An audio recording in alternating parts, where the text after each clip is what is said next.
सरकारी नौकरी का योग। नमस्कार, यूट्यूब के अपने चैनल में आपका स्वागत है। सरकारी नौकरी का योग वैसे तो वैदिक ज्योतिष में ग्रहों के माध्यम से जाना समझा जा सकता है, परंतु हस्तरेखा में हम रेखा के माध्यम से नौकरी का योग को समझने का प्रयास करेंगे।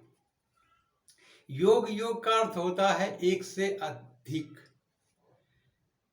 तो जिस प्रकार से सरकारी नौकरी का योग में कई ग्रहों का योगदान होता है, उसी प्रकार से हस्तरेखा में भी कई रेखाओं का योगदान होता है, तब जाकर के सरकारी नौकरी का योग बन पाता है। तो सरकारी नौकरी के योग में सर्वप्रथम यदि हम किसी रेखा को देखेंगे तो जीवन रेखा को देखेंगे। सुस्पष्ट जीवन रेखा, कहीं पर भी कटा या क्रॉस का निशान या टूटी हुई रेखा नहीं होनी चाहिए, न अत्यधिक मोटी होनी चाहिए, न अत्यधिक पतली होनी चाहिए, सुस्पष्ट होनी चाहिए। दूसरी है हृदय रेखा। हृदय रेखा भी उसी प्रकार से सुस्पष्ट होना चाहिए, टूटी हुई रेखा न होना चाहिए, क्रॉस नहीं होना चाहिए। इनके बाद इन दोनों रेखाओं को जांचने के बाद तीसरी और अहम जो रेखा हम देखते हैं वो है मस्तिष्क रेखा। इसे मात्र रेखा भी कहते हैं, ज्ञान रेखा भी कहते हैं, ब्रेन लाइन भी कहते हैं। तो इनकी स्थिति से हम जान सकते हैं कि हमें नौकरी करना चाहिए या व्यापार करना चाहिए या खुद का रोजगार करना चाहिए या प्राइवेट नौकरी करनी चाहिए। जो भी हो, इस रेखा के माध्यम से हम समझेंगे। सर्वप्रथम यदि मस्तिष्क रेखा एक करतल से दूसरे करतल की ओर जा रही हो तो ये जितनी अधिक लंबी होगी उतना ही जातक ज्ञानी विद्वान होगा।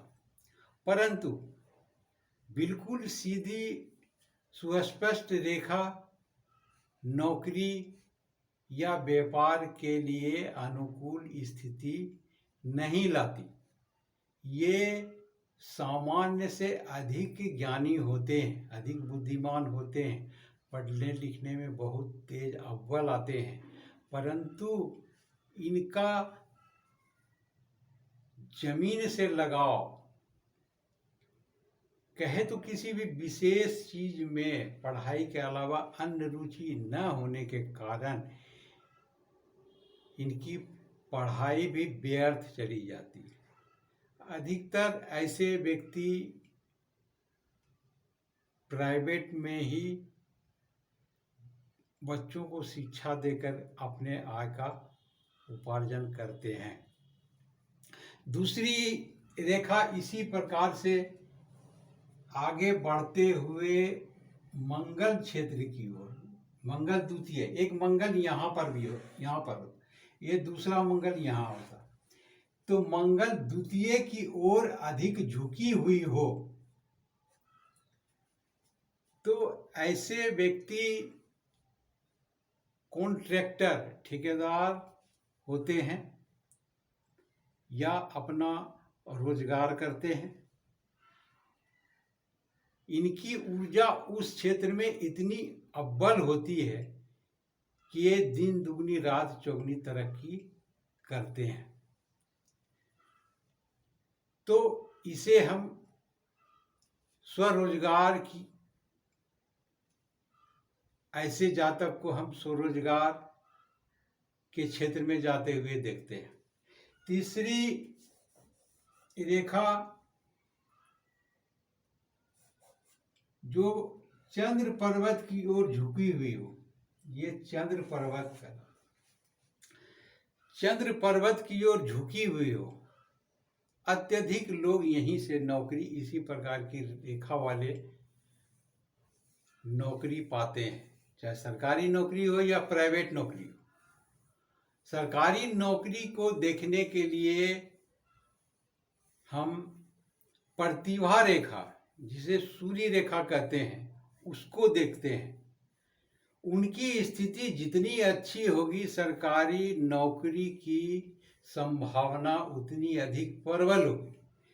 ये तो नौकरी की रेखा की ओर झुकाव बता रही है कि ये व्यक्ति नौकरी ही करेगा, वो प्राइवेट हो या सरकारी हो। लेकिन किंतु परंतु ये देखना होगा कि प्रतिभा रेखा अर्थात सूर्य रेखा कितनी प्रबल है। यदि अनामिका उंगली के नीचे सूर्य रेखा जितनी लंबी होगी उतनी अधिक संभावना होगी। यदि इनके साथ कोई दूसरी सूर्य की रेखा चली है तो ये संभावना भी अत्यधिक बन जाती है। सरकारी नौकरी के योग में एक और इन रेखाओं के अलावा यदि जो लोग जो जातक डिफेंस के क्षेत्र में ज़्यादा जाने के इच्छुक होते हैं उनकी स्थिति कैसी होती है, तो ये क्षेत्र मंगल प्रथम है। यहाँ पर कोई भी क्रॉस का निशान ना हो, ये हिस्सा थोड़ा सा उभरा हुआ हो, किसी भी प्रकार का क्रॉस का, जाली का, त्रिकोण का या स्टार का या तिल का निशान यहाँ पर ना हो, तो इसे मंगल प्रथम अच्छी मानी जाती है। और ये दूसरा मंगल द्वितीय, ये दोनों की स्थिति अच्छी हो तो भी सरकारी नौकरी का योग इन हाथों में बनता है। ऐसे व्यक्ति भी सरकारी नौकरी में जाते हैं। अत्यधिक डिफेंस के क्षेत्र में 99% लोग जाते हैं। तीसरी एक और रेखा होती है जो सरकारी नौकरी के योग को बनाता है, वो है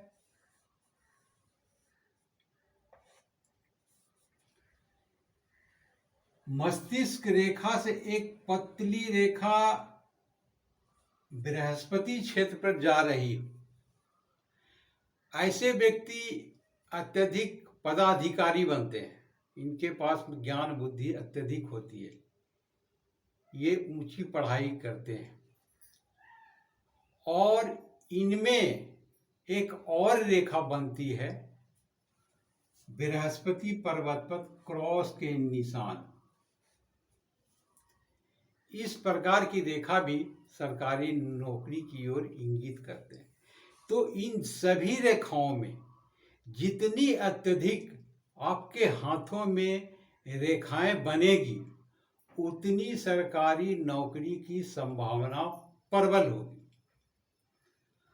आशा करता हूं कि इस एपिसोड में हस्तरेखा के माध्यम से सरकारी नौकरी, प्राइवेट नौकरी या स्वरोजगार को समझने में आसानी हुई होगी।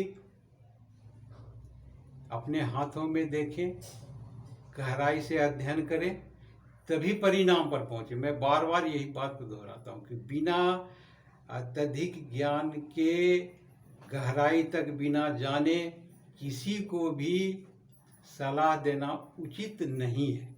इसीलिए इसका अध्ययन गहराई से करके तभी ही किसी निर्णय पर, किसी निष्कर्ष पर पहुंचे।